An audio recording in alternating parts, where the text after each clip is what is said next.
Sont donc les suivantes. Théorique de transfert de la rivière.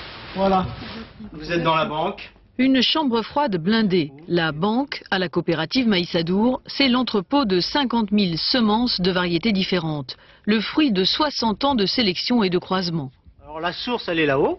Et là, prêt à produire, sitôt le feu vert du ministère de l'Agriculture, plusieurs variétés de maïs transgéniques.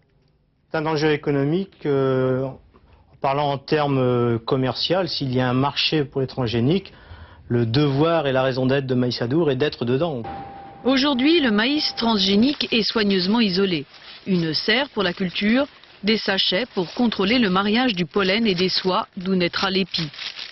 Le pollen tombe automatiquement sur les soies et le processus de fécondation peut à partir de ce moment commencer. Pour la coopérative, le génie génétique permet de développer un maïs résistant aux fléaux des récoltes, un marché porteur. Nous essayons de développer particulièrement la résistance aux insectes.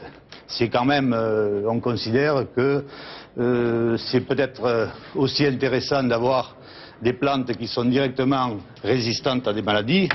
Première utilisation du maïs, l'alimentation animale. Bernard Tosia se défend aujourd'hui d'utiliser du maïs génétiquement modifié pour nourrir ses poulets élevés au grain.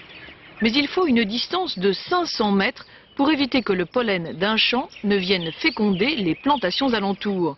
Impossible donc de garantir son maïs si demain son voisin plante du transgénique. Si la réglementation l'interdit, on fera ce qu'il faut pour ne pas qu'il en fasse. Mais si la réglementation l'autorise, tout est une question de loi, quoi. Que les poulets mangent du maïs transgénique, c'est donc une question de temps.